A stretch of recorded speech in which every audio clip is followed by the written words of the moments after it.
r/ask Reddit. What went from totally cool to totally shit in the shortest time? A graduation ceremony tends to do that. Cool, I'm graduating. Watch me officially finish. Achievements, few hours later. Okay, now no one cares and I'm a college freshman entry-level employee unemployed. I thought you meant the actual ceremony, which can also apply. You walk in, you're in your cap and gown, the music is swelling. Now it's time to sit through a couple of, usually, boring speeches and hours of names you don't care about. All the speeches are the same for every graduation too. The classic "we will always remember these experiences" speech that every student will give. This is one of the greatest classes of all time speech from at least 3 different administrative staff. And we can't forget the ironic "you need to be different" speech that a minimum of 2 different people at least mention during a graduation ceremony. Email mailing lists, newsletters. Great. I can keep up with all the new stuff my favorite sites are selling or doing. Wait, why are they sending me 12 emails a day? The ones I really hate are the "you left something in your cart" emails. Like, I know, beach. It's because they initially have a lot of success with those cart reminder emails, and others, and they double down thinking more will surely be even better. We're helping. Then it goes nuts and all of a sudden they're sending customers tons of shitty emails a day and they don't pay attention when people unsubscribe. That means I don't want your crap emails anymore. Sigh.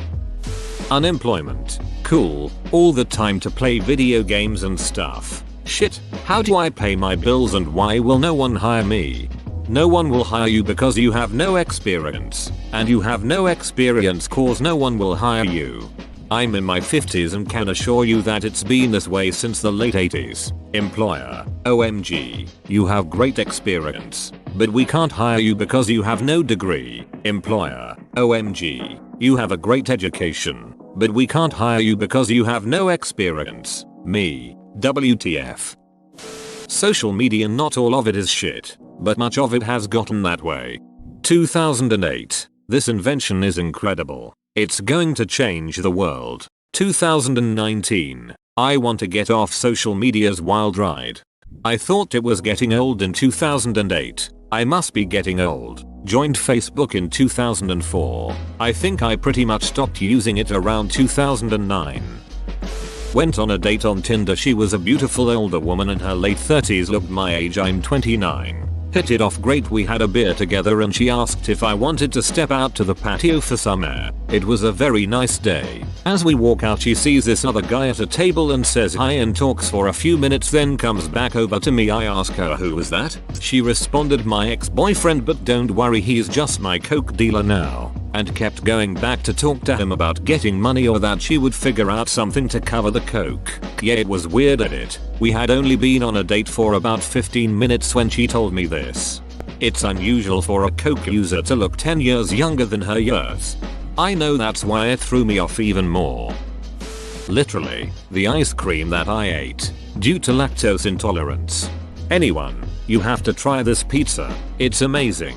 My lactose intolerant husband. I love pizza. I should eat less pizza. I'm lactose intolerant. My lactose intolerant husband eats pizza. Anyone? Oh. But won't that bother you later? My lactose intolerant husband. Probably. But it'll bother my wife more. Yik Yak was a social media type thing where you could anonymously post stuff that would be visible to people in your area. And people could upvote, downvote. It was fun to use and got pretty popular on my college campus before they ran it into the ground by changing the concept entirely. Lasted maybe 8 months all told. Requiring handles and phone verification was the dumbest idea ever for a platform designed around anonymous posting. It essentially just because a Facebook group for a college town, except it only worked on mobile. Unpopular opinion. I think Yik Yak was doomed from the beginning and nothing the owners did could have saved it. It was awesome at first, but there was always a huge problem lurking in the form of bomb threats, drug deals, defamation lawsuits and so on. It's just not realistic to have a large, completely anonymous user base saying shit the devs can't control but will inevitably be held accountable for. Also, they had to make money off the thing somehow, and it turns out anonymous college kids aren't worth much to advertisers. Google Glass. I think we have different definitions of totally cool. It was totally cool upon release, quickly went to shit.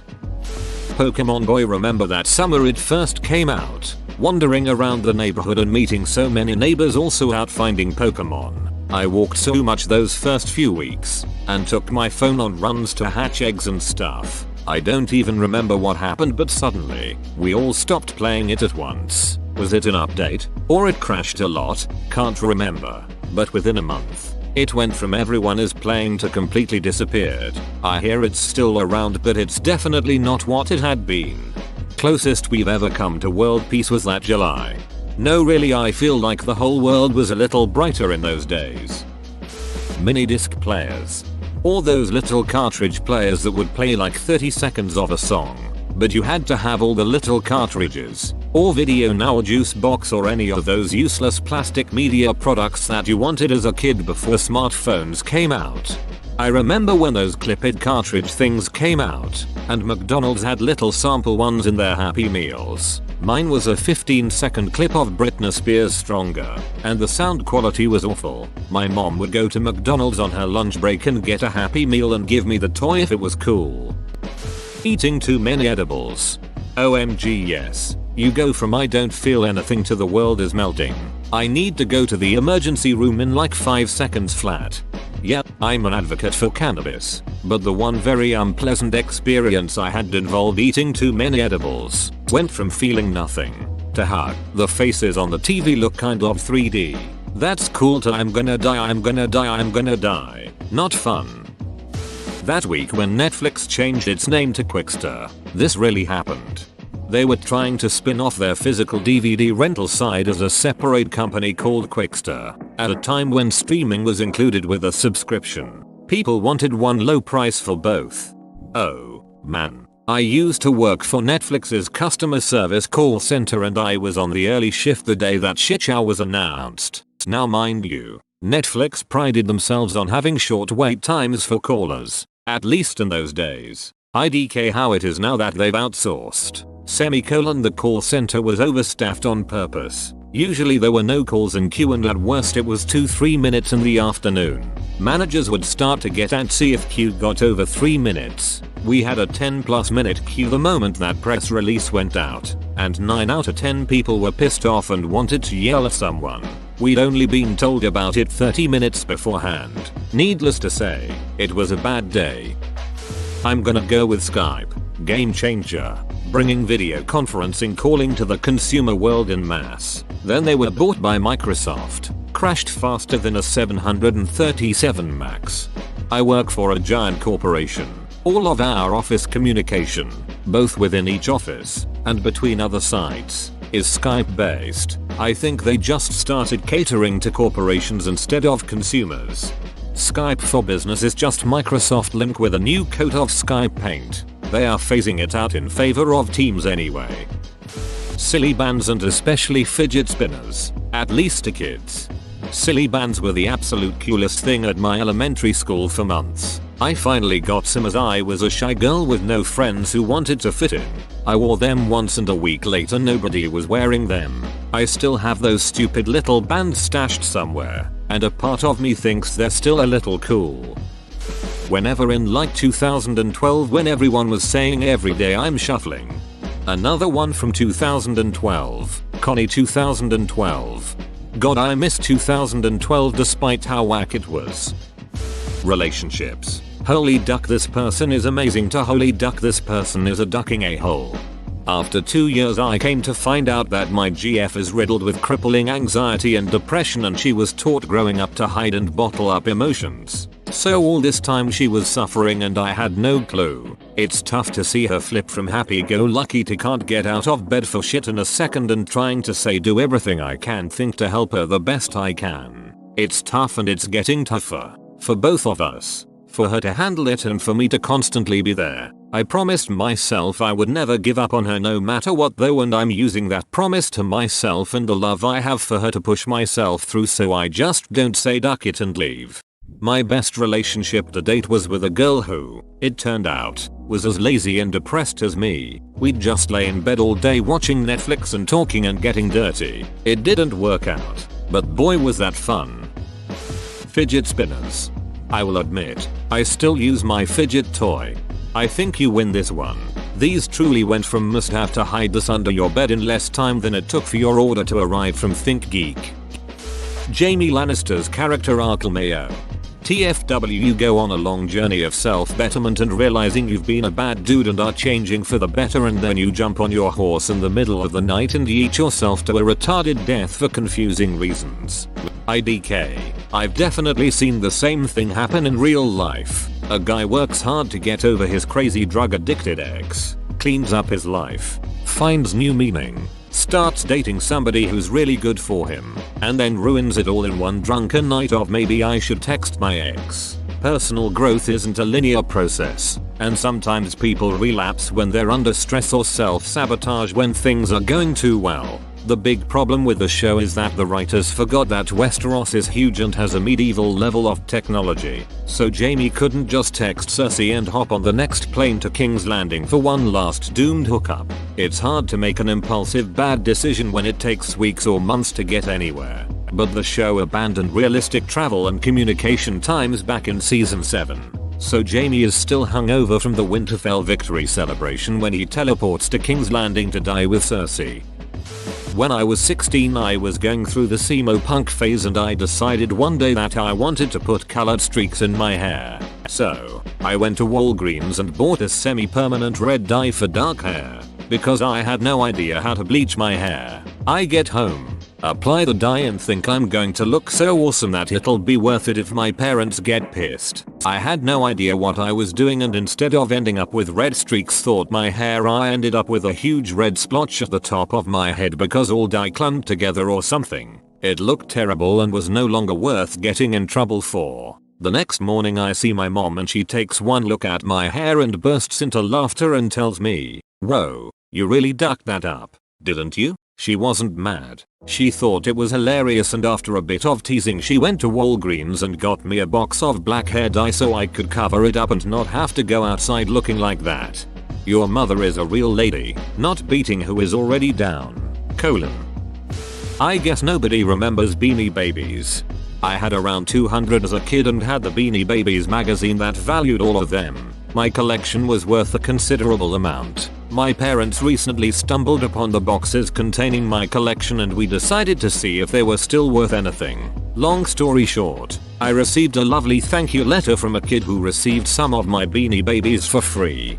That guide was all bullshit. It was all made up numbers that people just decided were real with no evidence of sales to back them up. They basically said this one is worth $500 now, and everyone just said yup, $500 makes sense to me, but have no evidence that one ever sold for that price prior to it being in the guide. Orange is the new black. So what you're saying is that it's a Genji Cohen show? We'd had the exact same trajectory.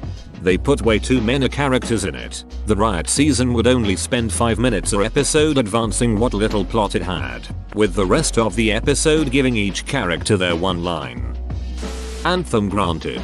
The totally cool part was the first reveal trailer, and the totally shit part was everything after that. That one live action trailer that was made was better than the whole game. The Walking Dead. Run from zombies. Find proper shelter with defendable location. Start drama with some crazy ass duck survivors. Abandon shelter and lose X amount of friends. Season finale. Repeat.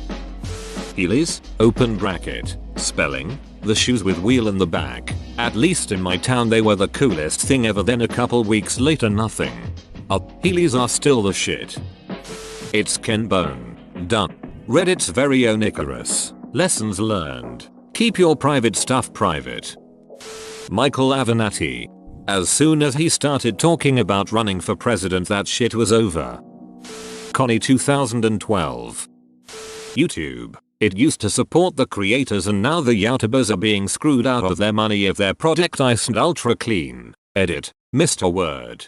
It's not that their product isn't ultra clean. It's that YouTube can't profit off of it. There are plenty of trash YouTubers that aren't clean at all, but because they draw in clicks or hide under the banner of a music channel, YouTube gives them a complete pass. Channels like Nerd City, Vsauce, Cody's Lab, and others don't pander to audiences, so they can't be monetized easily, and are threatened now with the adpocalypse. Yet there's Logan Paul. Shows sexual situations to children, violence, literal dead body, Rice Gum, James Charles and Jeffree Star. Lots of mainstream music producers. More sex and questionable content that doesn't get questioned because they bring in views. Sugar Ray. They were a heavy rock band with punk influences. They had a hit with Fly, which was almost a bonus track-like song on their album Flawed. It became so popular that they decided to switch their style to this super shitty pop. They even named their next album 1459, meaning they have had their 15 minutes of fame and are currently living the last second of it. Sugar Ray was pretty damn cool before all this. Then they were super shitty. More like Sugar Gay. Planking. Pushing my kid on the swing just for her to let go, fall off backwards, and break her collarbone, to go from pure enjoyment to excruciating pain in a split second. I haven't finished it, but according to Twitter, Games of Thrones went on a downhill really quickly. As I've said elsewhere, the plot points they hit weren't bad for Game of Thrones, but they were trying to get there in as straight of a line as possible, and that doesn't make for good storytelling, especially when the show had basically been the opposite for so long. It was, we have X characters and we need to make Y happen without the underlying support for Y. They needed a full season, preferably 2, and maybe even 3, but I don't think that meant to maneuver all the pieces in the direction they wanted in a natural fashion. They did not do that. You literally have 13 episodes between Daenerys leaving Essos and the end of the series. After spending 6 seasons with her in Essos, I think that's about the most illustrative you can be about how rushed this whole thing was. The conclusion wasn't bad necessarily, it was just so rushed. And that made it feel hollow in certain points. I won't spoil. Come out of left field. Rage Comics. Yes, they had been very popular at one point. Firefest, I bet everyone on that first plane and had that feeling hit them real quick. Season 8 of GOT. Gotta go with Kevin Spacey, from a respected, acclaimed actor to a predator faster than you can scream number. Fidget cubes. I was so stoked to get one off of Kickstarter, but it didn't live up to the hype. Many of the features are sticky, and it's too clicky to use in an office. Hoverboards. Everyone had them. Then they started exploding. Bethesda. Back in 2011 to 2012, Skyrim was the greatest game on the planet. The entire reason some of us were even alive. Pretty much overnight, Bethesda turned into just another AAA shitshow trying to milk gamers for every dime they can get. Segways. The marketing hype was phenomenal. It would change the face of the world. I'm actually amazed they are still around. They aren't totally shit, but they never materialized into we will need new laws for sidewalk usage because they will be everywhere. Huawei. SEGWAY. Whoa, you made it to the end? You're a ducking beast. I'll cut you a deal. Smash like and subscribe for more curated content, bruh. It's free and that's a great price.